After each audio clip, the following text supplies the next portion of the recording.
It was still dark when they first appeared on my land. 3 figures in orange vests moving methodically along the north fence, like they had a right to be there, like the land belonged to them. The old cottonwoods and the rock ridge didn't care who had planted the posts. My dogs didn't bark. They simply watched, their ears trained forward as if they knew something was wrong. This wasn't the usual morning noise. Something had crossed a line. I set my coffee down on the porch rail, feeling the cool air, and reached for the drone case without thinking. A deep breath in, steady on the exhale. Not angry, at least not yet. I'm Owen Rusk. I own 40 acres of pinyon and scrub oak out here in Mora County, New Mexico. A patch of land that glows gold at sunset, where the air smells of earth and wind. I built my house by hand, designed it on napkins and weekends. It's not much, but it's mine. I also work as an infrastructure auditor, mapping out land boundaries, keeping records tight. My files are exact, everything backed up and time-stamped. It's my job to know where the lines are. But that didn't stop the trespassers in orange vests. They walked right past my fences, ignoring the paperwork in the corners I'd staked with precision. The drone went up silently, watching from above. I saw them clearly on my phone. New boots, a clipboard, and the leader with the arrogant air of someone who thought he was in charge. He reached down and plucked my survey marker, the one I'd set with my own hands, and tucked it into his pouch. Then he hammered in a new one, about 12 feet away. I could feel the anger building in my jaw, but I kept calm. I took the utility track, rolling up slowly. I wasn't reckless, just deliberate. "Morning," I said. "You've got 10 seconds to tell me who you are and why you're on my land." The oldest one looked up, holding his clipboard like a shield. "We're with Mesa Laurel Preserve Planning Committee," he said, speaking in that tone people use when they know they're giving a script. "Routine reassessment for boundary clarification." "Do you have a warrant?" I asked. "Anything with a judge's name on it, or did someone just decide they own my land now?" He hesitated. "So, this is HOA managed," he stammered, but I could see his confidence waver. I tapped my phone. "Parcel 31 to 209. Rusk. Title's clear back to 1951. Now pack it up." They scrambled faster than I expected. The youngest wouldn't even meet my eyes, and the leader muttered something about just doing his job as I followed them to the gate. I watched them go and tried to steady my breath. Back at home, I started pulling together evidence, drone footage, GPS logs, phone records, anything to show that my boundary had been violated. But when I walked to the mailbox, I found an envelope, a letter from the HOA. The letter was a joke. It stated that a portion of my property, including my house, now encroached on land controlled by the Cedar Breaks HOA. 30 days to vacate or transfer ownership. Failure to comply would result in seizure under local land statutes. I could feel my blood pressure rise. This wasn't just a mistake. It was fraud. I sent the letter to my lawyer, Colby Harrow, and began pulling my own files, detailed records, surveys, GPS traces from when I built my home. My property was 100 feet clear of the boundary line. But the HOA's map, that said otherwise. They'd pushed their green zone right under my shed. I didn't let it go. I dug deeper into their records and found something suspicious. A new survey layer added by company Compass Ridge. Their head was Barrett Crane, the same Barrett who happened to be married to the HOA president. Mia Clean, a friend in county planning, called me. They filed a zoning challenge based on a heritage drainage buffer. It's a ghost line. No one has ever heard of it, but it's enough for them to make a claim. I spent the night gathering evidence, old survey caps, maps, logs. The HOA's new map was a fraud, and I had the proof to show it. I filed complaints and sent everything to the proper authorities. I wasn't just going to let them take what was mine.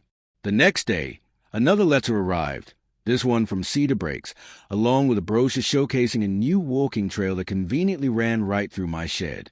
The same survey company had put it together, Mesa Geo Solutions, which didn't exist. Just a P.O. box shed with Compass Ridge. I made a website, boundarytruth.org. I posted the evidence, drone footage, survey data, a clear timeline. I made sure it was clean, no commentary, just facts. Within hours, a reporter from the Rio Verde Ledger called. Alan Dre Pike. This isn't just a land dispute, she said. It's fraud. As the pressure built, the HOA tried to cover their tracks. They sent me legal threats, accusing me of defamation. But I didn't back down.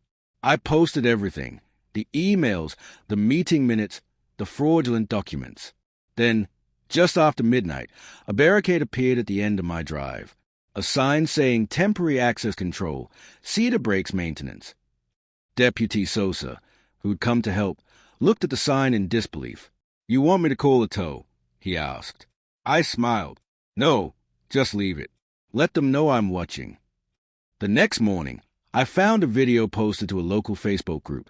Someone had edited my footage, added ominous music, and accused me of threatening volunteers.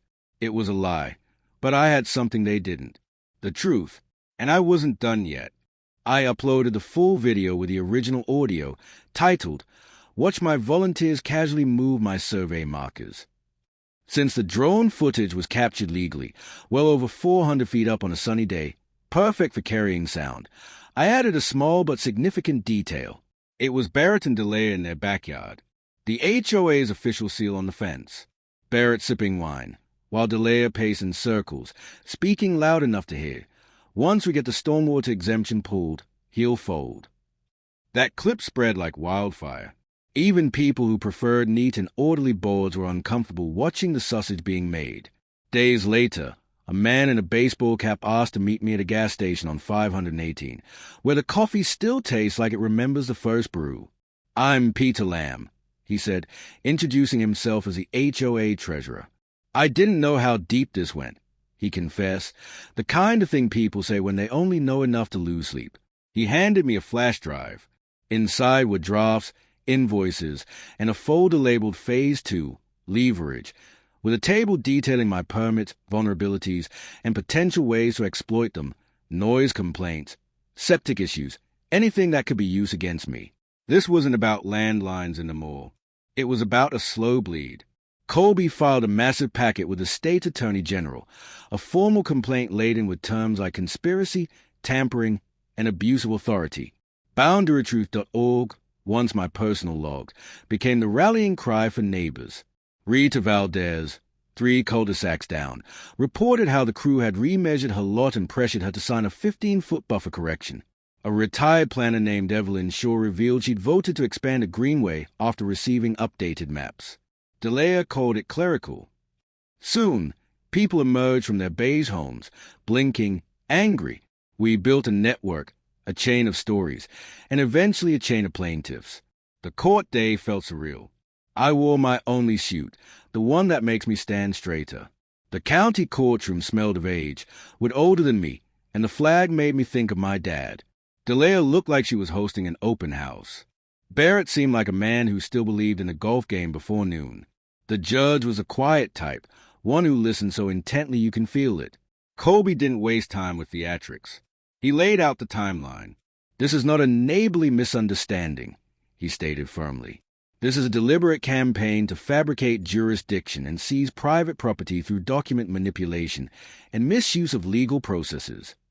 When I took the stand, I didn't speak as a victim, but as an expert.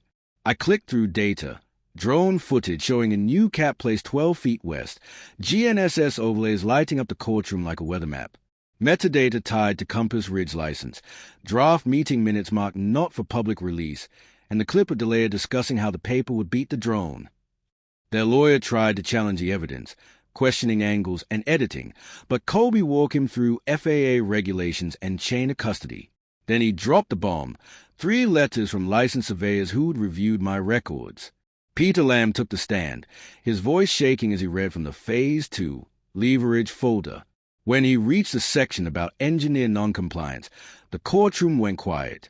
The civil verdict was swift, every count in my favor. Injunctions, restitution, attorney's fees. The HOA was hit with a cease and desist that slammed the door shut. But the real bombshell came next. Because Colby had prepared so thoroughly, the Attorney General's office laid out the criminal case. DeLea was sentenced to 14 years without parole.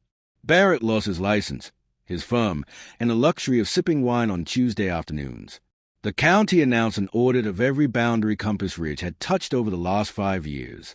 By dinner time, 2 more board members resigned. The HOA's insurer backed out, and the neighborhood group chats read like therapy sessions crossed with yard sales. I didn't celebrate.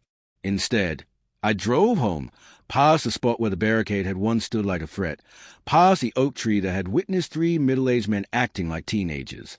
I stood on the ridge that they almost claimed and felt the land settle, breathing as it always does when you leave it alone.